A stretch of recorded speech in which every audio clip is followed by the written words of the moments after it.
Hello student, today we are going to start our new points, that is exceptions to the law of diminishing marginal utility.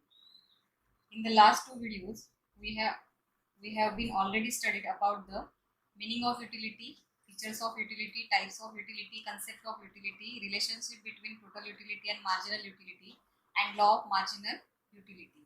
In this lecture we will study about the what is the exceptions of the DMU, means diminishing marginal utility, and other points also we will study in this lecture. First point is exceptions to the law of diminishing marginal utility.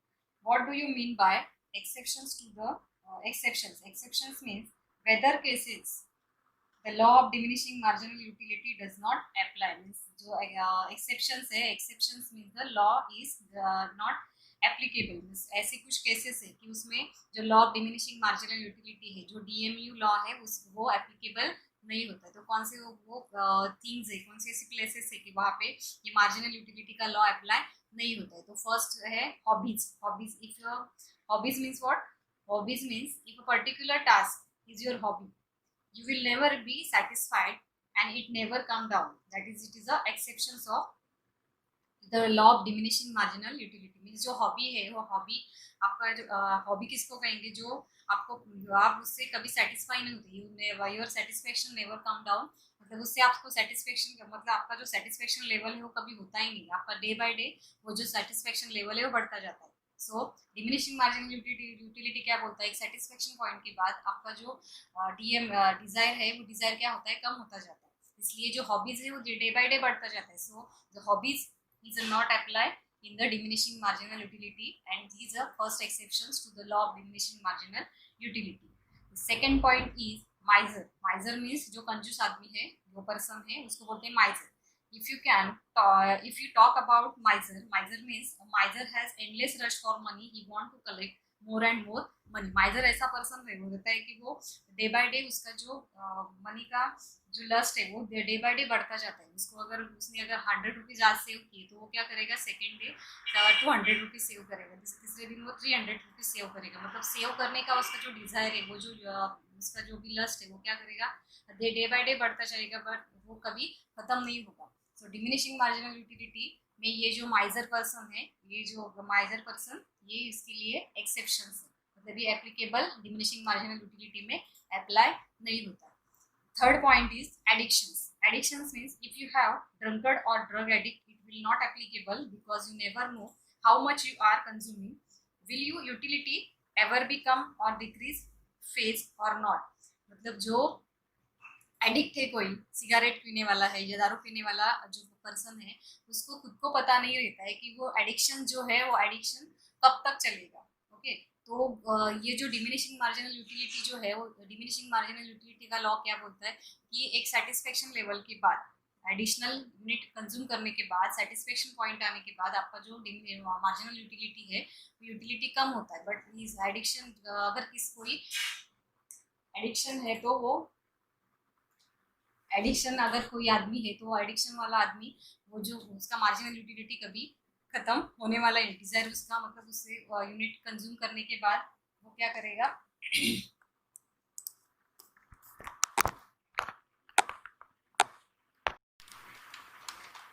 सो ही उसको खुद को पता नहीं रहता है कि उसका satisfaction कब होने वाला है. उसका when he never stop decrease. So law of will not apply to this factor also. मतलब इस फैक्टर में भी, एडिक्शन में, ये जो law of diminishing marginal utility है वो क्या होता है? इसमें अप्लाई होता है. एक्सेप्शन है उसके लिए diminishing marginal utility.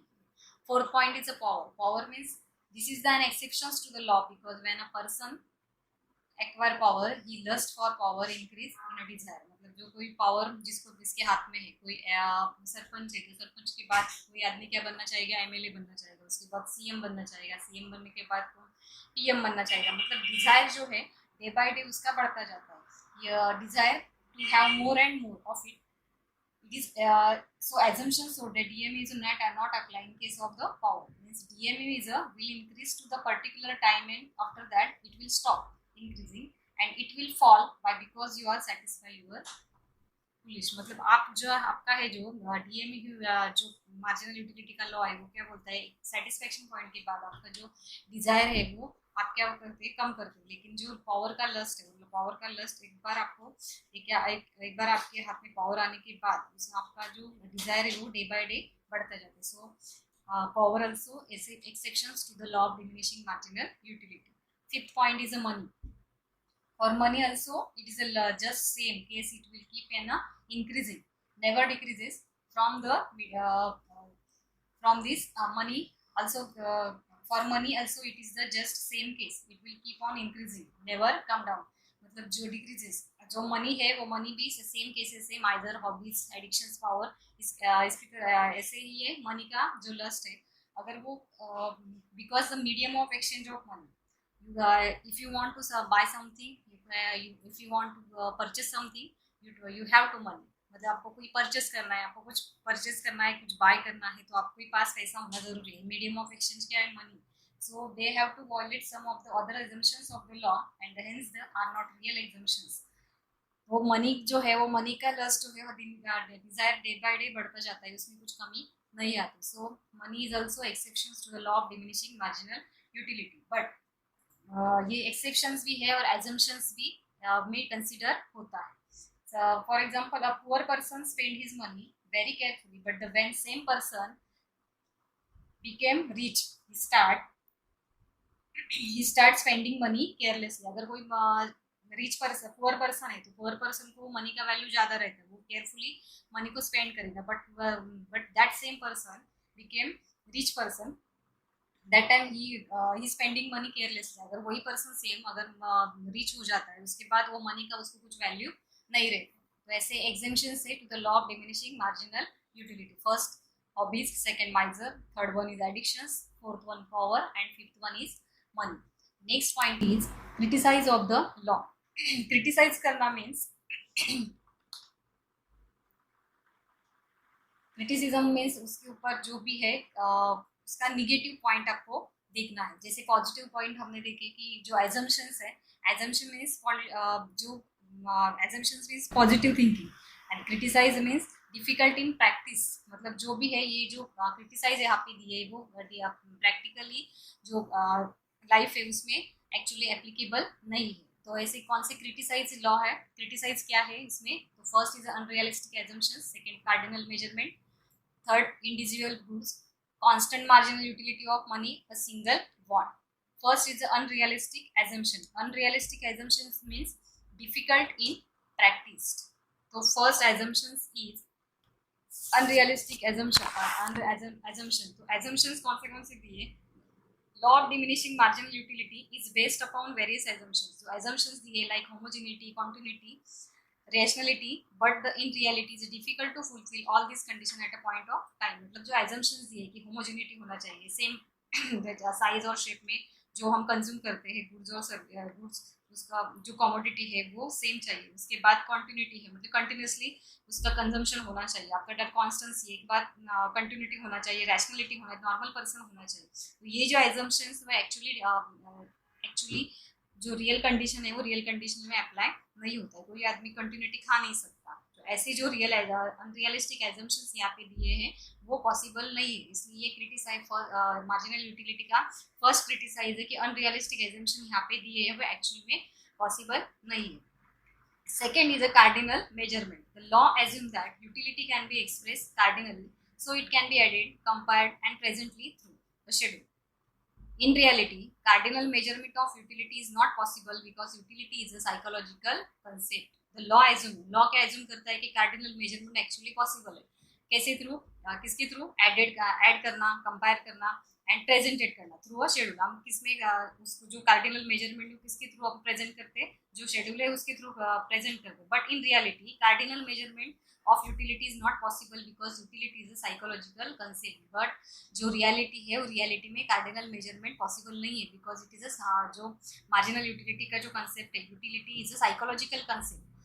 For suppose आपने एक एप्पल खाया, उसके बाद सेकंड एप्पल खाया, तो you can say first Apple से आपको 100 यूटिलिटी मिल गया, लेकिन सेम थिंग्स सेकंड जो एप्पल आपने कंज्यूम करने के बाद उसको आपको कितना यूटिलिटी मिल रहा है, थर्ड एप्पल खाने के बाद, fourth Apple, third, fourth, fifth, ऐसे जो एप्पल आप कंज्यूम कर रहे हैं, तो उससे आपको कितना का यूटिलिटी मिल रहा है वो आप मतलब फील कर सकते हैं। उसको मेजरमेंट यूटिल्स में नहीं कर सकते। जो मेजरमेंट है यूटिलिटी का वो उसमें किस में मेजर किया जाता है, यूटिल्स में मेजर किया जाता है। तो ये कार्डिनल मेजरमेंट एक क्रिटिसाइज है।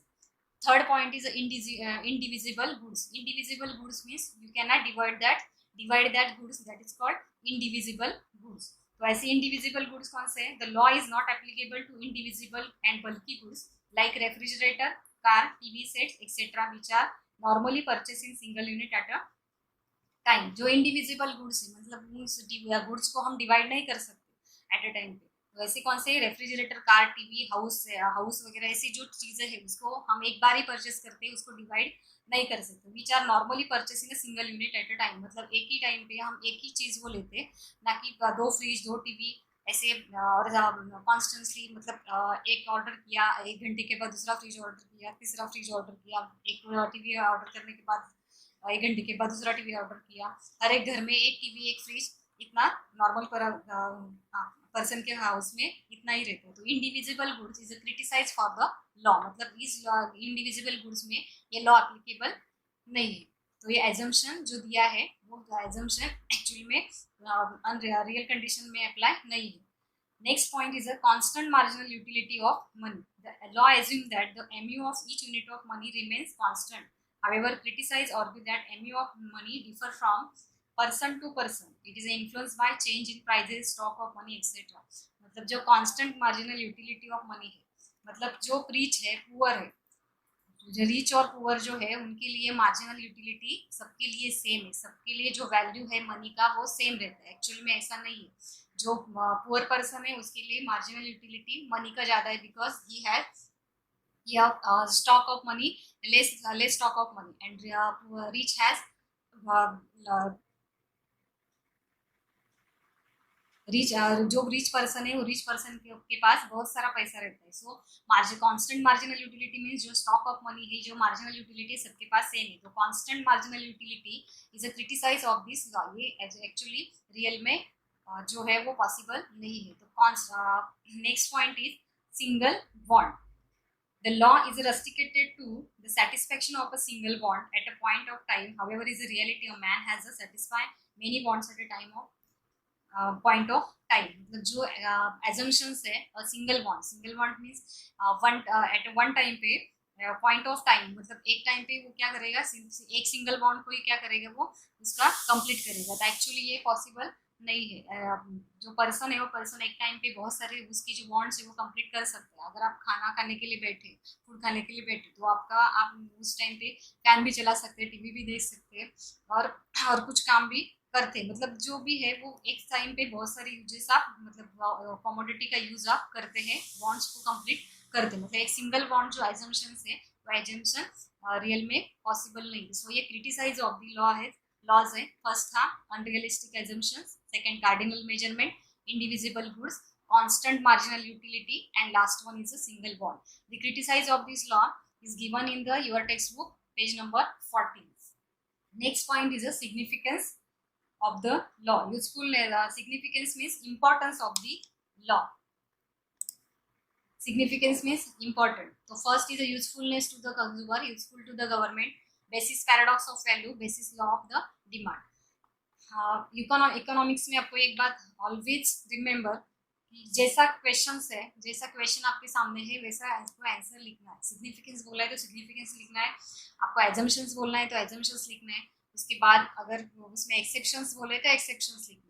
जो भी लॉ है उस लॉज के कुछ बैड साइड्स भी रहते हैं, गुड साइड्स भी रहते हैं, कुछ इंपॉर्टेंट साइड्स भी रहते हैं। तो सिग्निफिकेंस लॉ जो मार्जिनल यूटिलिटी है, जो मार्जिनल यूटिलिटी के कुछ सिग्निफिकेंस है कि ये लॉ इतना फेवरेट क्यों है, इतना पॉपुलर क्यों है, तो वो एक्चुअली में वो किसके लिए यूजफुल इतना है कि ये इतना उसको सिग्निफिकेंस दिया गया। यूनिवर्सल है, यूनिवर्सल मीन्स हर पूरे वर्ल्ड में ये यूनिवर्स मतलब एक्सेप्ट किया है। उसको क्यों एक्सेप्ट किया है? जितने सब एजम्पशंस है उसके ऊपर क्रिटिसाइज किया गया है, तो कुछ तो उसकी सिग्निफिकेंस है, तो कोई सिग्निफिकेंस बोलेंगे, देखेंगे हम ये सिग्निफिकेंस मीन्स किसके लिए वो इम्पोर्टेंट ज़्यादा है। तो first is a usefulness to the consumer. Usefulness to consumer means this law is a creates awareness among the consumer to obtain maximum utility from the limited resources. It is necessary to diversify the consumption. जो consumer है वो consumer के पास जो limited resources and unlimited wants उसको complete करना है.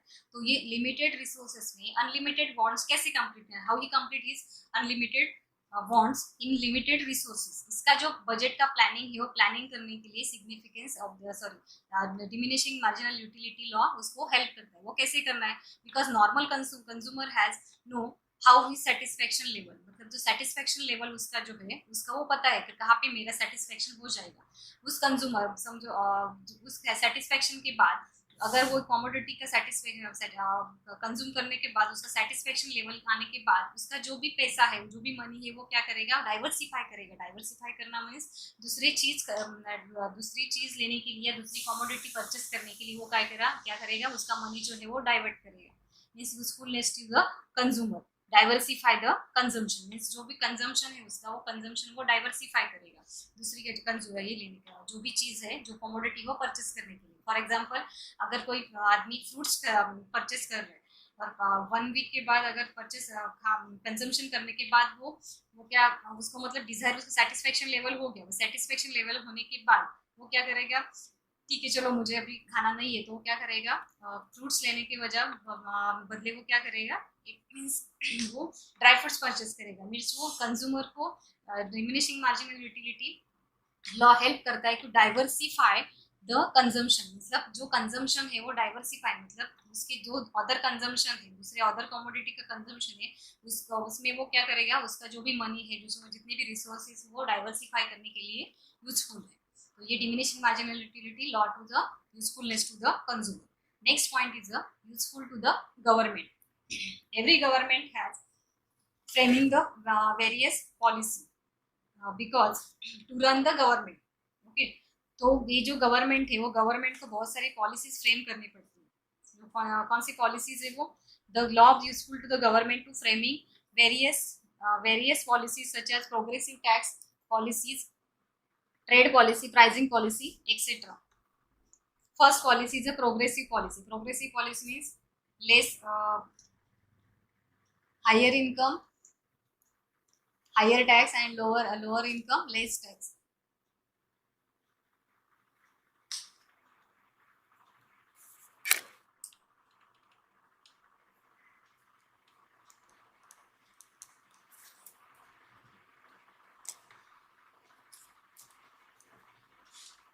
First policy is progressive policy means higher income, higher tax, lower income, less tax. Lower income less tax. तो ये पॉलिसी जो है वो गवर्नमेंट ऑलवेज ऑब्जर्व दैट किसका यूटिलिटी कितना है.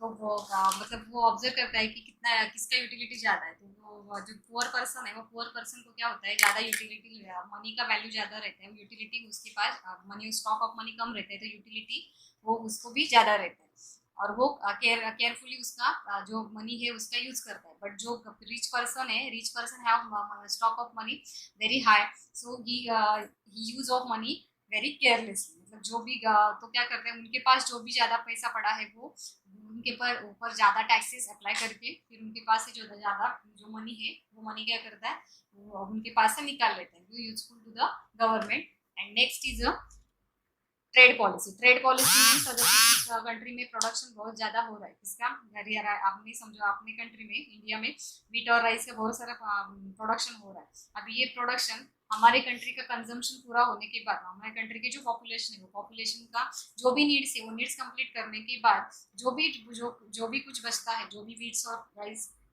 जिसका प्रोडक्शन जितना भी बचता है वो अदर कंट्रीज में क्या करते हैं हम सेल करते हैं या एक्सपोर्ट करते हैं. तो एक्सपोर्ट करने के लिए जो एक्जिम पॉलिसी बनाते हैं वो एक्जिम पॉलिसी के लिए ये जो law of diminishing marginal utility is a very important, so useful to the government. Last policy is a pricing policy. Pricing policy means अगर किसी कोई कमोडिटी का बहुत सारा प्रोडक्शन हमारे कंट्रीज में हो गया तो प्रोडक्शन होने के बाद अगर उसको कुछ मतलब ज़्यादा मतलब कोई परचेस नहीं कर रहा है, तो परचेस क्यों नहीं कर रहा है? बिकॉज उसका रेट अगर हाई है तो वो जो कमोडिटी है, वो जो प्रोडक्शन है, उसको कोई परचेस नहीं करेगा। सो गवर्नमेंट क्या करता है, उसका जो रेट है वो रेट कम कर देता है, उसका प्राइस कम कर देता है। प्राइस कम होने के बाद अपने आप जो उसका प्रोडक्शन है, प्रोडक्शन जो भी ज़्यादा हुआ है, उसको जो डिमांड नहीं था वो डिमांड उसका अपने आप बढ़ेगा। तो law of diminishing marginal utility help to the government. Next point is the basis of paradox of value. The law of diminishing marginal utility help us to understand the paradox value. It is include good that have more value in use and zero in less than zero or less value in exchange, such as air, water, sunshine, etc. Paradox of value means some commodity have high value in use but low exchange. For example, water, sunshine, air. And some commodity have low value in use but high exchange value due to its scarcity. For example, diamond, gold etcetera. मतलब कुछ चीज़ ऐसी रहती है कि उसका use ज़्यादा रहता है, पर एक्सचेंज अगर हम करने जाएंगे, मतलब किसी को बेचने जाएंगे, तो उसका वैल्यू क्या आएगा? जीरो आएगा।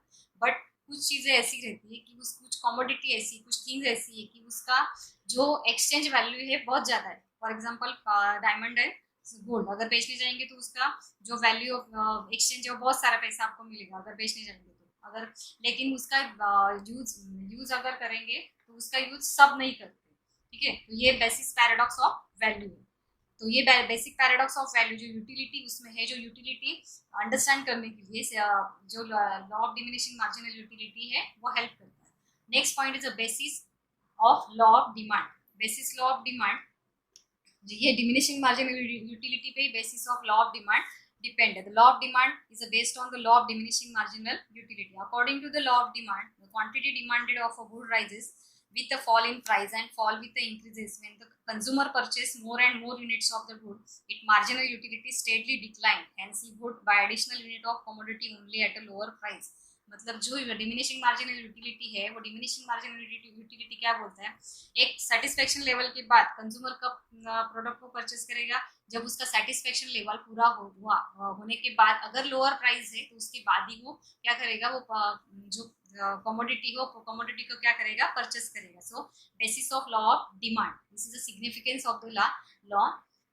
First one was usefulness to the government, second usefulness to the first one usefulness to the consumer, second useful to the government, third one basis of paradox of value, basis of law of demand. This significance of law given in your textbook, page number 14. Next point is relationship between marginal utility and price. Let us discuss the relationship between marginal utility and price in order to understand how the law of diminishing marginal utility form the basis of demand. It is the perfect example of practical application of the law of diminishing marginal utility. To understand the relation, it is essential to convert marginal utility in term of money, that is can be compared with the market price. In this table, we can see first column number of units MU, third one is MU in term of money, fourth one is a market price, and last one is a comparison. First we see first, second, third unit of first, second, third, fourth, fifth, sixth, and marginal utility 10. Marginal utility is a decline after per additional unit. पर additional unit के बाद क्या देख रहे हैं हम कि उसका मार्जिनल यूटिलिटी क्या हो रहा है? कम हो रहा है। लेकिन थर्ड पॉइंट पे क्या देख रहे हैं? थर्ड कॉलम में MU is a term of money. जो MU है, MU जो मिला है उसको फर्स्ट यूनिट से, सेकेंड यूनिट से, थर्ड, फोर्थ, फिफ्थ, सिक्स, इससे जो मिला है वो यूनिट से उसका जो मार्जिनल यूटिलिटी मिला है उसको किस में कन्वर्ट किया है? पैसों में, मनी में कन्वर्ट किया है, term of money. And third column में क्या है? फोर्थ कॉलम में क्या है? फोर्थ कॉलम में प्राइस ऑफ यूनिट मतलब जो प्राइस ऑफ यूनिट है वो प्राइस ऑफ यूनिट यहाँ पे दिया है। मतलब for point price of unit यहाँ पे दिया है कितना है? 50 रुपीज, सब में 50 rupees he. Comparison between MU and price, यहाँ पे कंपेरिजन दिया है। तो फर्स्ट यूनिट से उसको क्या मिला है? 10 रुपीज कन्वर्ट किया है तो 100 रुपीज हो गए। 10 इंटू 10 100, और मार्केट प्राइस कितना है? 50। तो MU मार्केट प्राइस से ज्यादा है। सो ऐसी जो है MU मार्केट प्राइस से ज्यादा है। कहाँ मार्केट प्राइस कहाँ? तीन जो कॉलम है उसमें हमको मार्केट प्राइस ज्यादा दिख रहा है, 100, 80 and 70। This is called intra marginal utility. Means marginal utility आपको ज्यादा मिल रहा है, मार्केट प्राइस उसका कम है। Marginal utility is greater than price, मतलब प्राइस कम आप जो पे कर रहे हैं वो पे जो मनी पे कर रहे हैं वो कम है, लेकिन मार्जिनल यूटिलिटी आपको ज्यादा मिल रही है, इसको बोलते हैं intra marginal utility. Next point, when we reach the fourth unit, मतलब फोर्थ यूनिट कंज्यूम करने के बाद आपको जो यूटिलिटी मिलती है वो कितनी है 50, and our price also market price also 50, so 50 MU is equal to 50 unit, उसको क्या बोलते हैं MU is equal to PX, consumer equilibrium, इसको इस लेवल को क्या बोलेंगे हम, consumer equilibrium. Next after that fifth units consume करने के बाद जो यूनिट्स मिलते हैं आपको कितने हैं 3, मतलब उसका जो टर्म ऑफ मनी कितना है 30 and market price 50, so 30 MU मतलब market price is greater than 30, and last one is a 10 and market price is 50, MU is a less than 50. This level unit which is a rational consumer is not willing to buy and consume, where he has pay for more, and then the MU are called extra marginal utility, means marginal utility is a less than price. This is the rational consumer attain consumer where MUX and PX is relationship between marginal utility and price with the law of demand. इस तरह से हम marginal utility और price के बीच का जो भी relation है वो understand कर सकते हैं. So this way your second lesson is a complete. This is relationship and your price, marginal utility and price is given in your textbook, page number 14 to 15. Thank you.